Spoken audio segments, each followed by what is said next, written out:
ꯃꯇꯝꯗ ꯅꯣꯡꯃꯇ ꯃꯅꯤꯄꯨꯔꯗ ꯅꯔꯦꯟꯗ꯭ꯔ ꯃꯣꯗꯤ ꯂꯥꯛꯈꯤꯗꯦ ꯉꯁꯤ ꯀꯔꯤ ꯃꯔꯝꯒꯤꯗꯃꯛ ꯃꯅꯤꯄꯨꯔꯗ ꯂꯥꯛꯀꯗꯧꯔꯤꯕꯅꯣ ꯃꯍꯥꯛ ꯂꯥꯛꯄ ꯃꯅꯤꯄꯨꯔ ꯄꯨꯝꯕꯅ ꯌꯥꯅꯤꯡꯗꯦ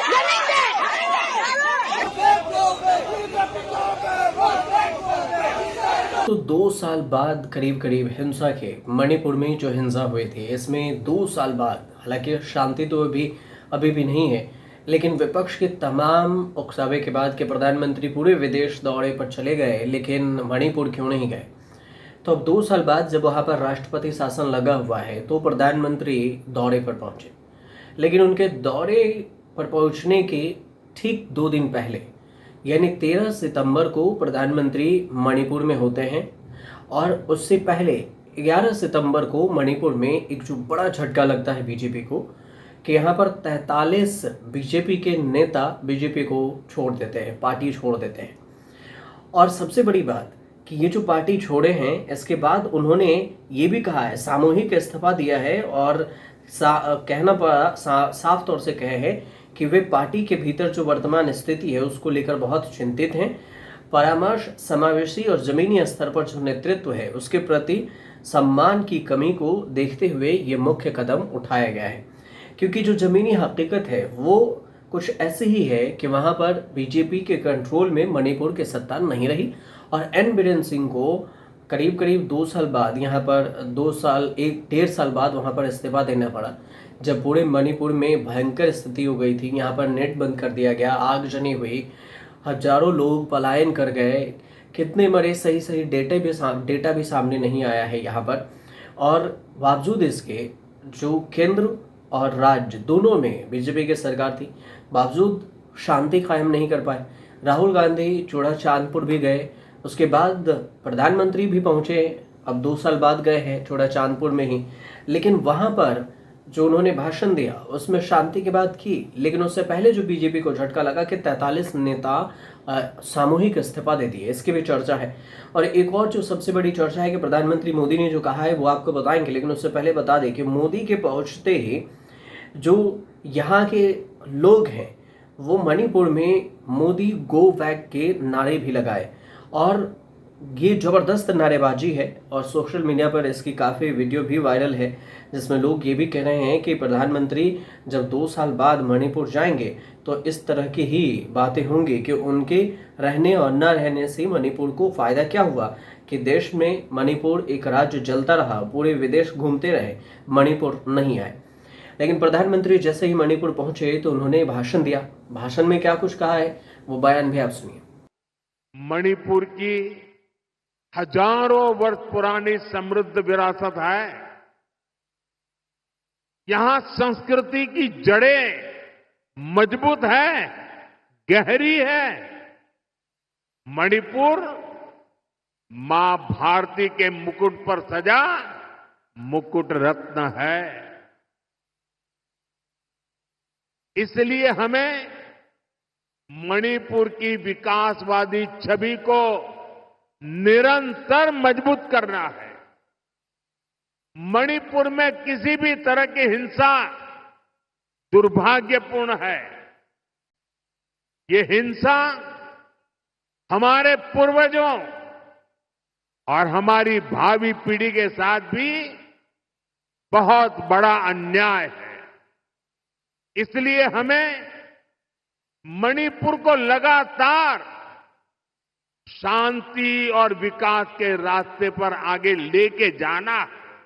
प्रधानमंत्री मोदी का ये कहना हुआ कि मणिपुर में किसी भी तरह की हिंसा दुर्भाग्यपूर्ण है।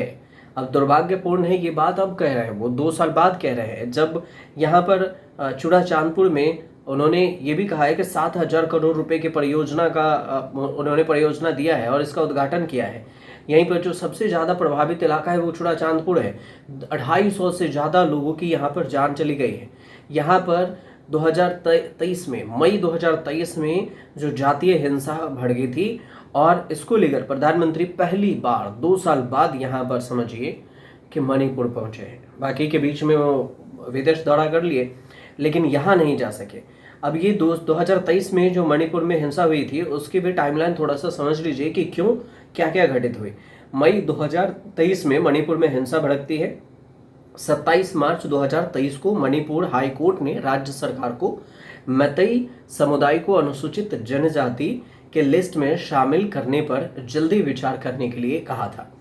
इसके कुछ ही दिन बाद 3 मई 2023 को यहां पर मतई समुदायों के बीच में जातीय हिंसा हो भड़के मतई और कुकी समुदाय। अब इस हिंसा में कई लोगों की जान गई। ट्राइबल स्टूडेंट यूनियन मणिपुर की तरफ से एक रैली भी आयोजित किया गया जिसमें हिंसक हो गई ये रैली, और इसमें हालात बिगड़ने पर जो शूट एंड साइट के भी आदेश दे दिए गए। राज्य में अधिकतर जिलों में कर्फ्यू लगा दिया गया। सेना और असम राइफल को भी यहाँ मैदान में उतारा गया। संघर्ष इतनी बढ़ गई कि इंटरनेट भी सेवाएं भी बंद, वहां से कोई भी फुटेज सामने नहीं आया, न मीडिया दिखा पाई, और कुछ जो भी तस्वीरें आई है वहां पर ऐसे तस्वीरें आई है जो सोशल मीडिया पर ज़्यादा दिन रह नहीं सकी। नग्न करके महिलाओं के साथ अभद्रता की गई, वहां पर से वीडियो आया। ये फरवरी 2024 में हाईकोर्ट ने वहां पर एक और आदेश दिया जिसमें मतई के लिए SC ST दर्जा देने वाले जो अंश थे उसको हटा दिया। लेकिन तब तक हिंसा भड़क चुकी थी और काफ़ी ज़्यादा भड़क चुकी थी। 250 से लोग मारे जा चुके। अब इसमें शिविर में मतलब वहाँ से पलायन करके शिविरों में रह रहे, कहीं दूसरे राज्य भी जाकर रहे। अब इसके बाद मई 2023 में अमित शाह का दौरा हुआ। बीरेन्द्र सिंह ने दावा किया कि यहाँ पर शांति कायम होगी, लेकिन एन बीरेन्द्र सिंह जब मुख्यमंत्री थे बावजूद इसके यहाँ पर हालात संभल नहीं पाया। 20,000 से ज़्यादा लोग यहाँ पर शिविरों में रहना पड़ा इन्हें, और विरोध बढ़ता गया, हिंसा फैलती गई। और इसके बाद 2 महिलाओं का वीडियो सामने आया नग्न अवस्था में। ये आया जुलाई 2023 में। मई में यह हिंसा शुरू हुई थी 2023 और जुलाई में ये वीडियो आए 2 महीने बाद। इसके बाद और भी यहाँ पर हिंसा मतलब इतना आउट ऑफ कंट्रोल हो गया कि सेना के जवानों को भी यहाँ पर उतारना पड़ा। जनवरी 2024 में ही राहुल गांधी मणिपुर के दौरे पर गए। उसके बाद 2 बार राहुल गांधी मणिपुर के दौरे पर गए, लेकिन प्रधानमंत्री 2 साल में पहली बार ये मणिपुर के दौरे पर पहुंचे हैं। और फिर राहुल गांधी वहां पर 48 घंटे में अलग अलग जगहों पर राहुल गांधी ने दौरा किया। ये जनवरी की बात है जहां पर 5 नागरिक और 2 सुरक्षाकर्मी तब मारे जा चुके थे। भारत जोड़ो न्याय यात्रा की भी शुरुआत राहुल गांधी की तरफ से, जो दूसरी बार भारत जोड़ो न्याय यात्रा की शुरुआत हुई, ये मणिपुर से ही की गई थी। इम्फाल के पास थे थोम्बल में रैली के दौरान उन्होंने कहा कि मणिपुर जिस दर्द से गुजरा है हम उस दर्द को समझते हैं। हम वादा करते हैं कि उस शांति प्यार एकता को वापस लाएंगे जिसके लिए ये राज्य हमेशा जाना जाता है।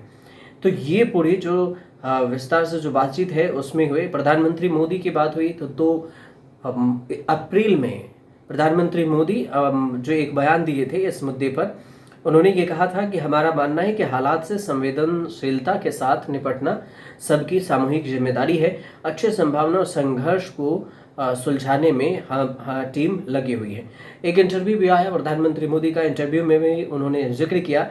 ब्रिटेन के संसद में भी इसका मुद्दा उठा, लेकिन बावजूद इसके कुछ हो नहीं सका। सितंबर 2024 की बात आई, ड्रोन से फिर से हमला हो गया, यहाँ झड़पें हुई, और ये सब इम्फाल जिले में ही हिंसा हुई। यहाँ 1 महिला और 2 जो लोग थे वो फिर से मारे गए।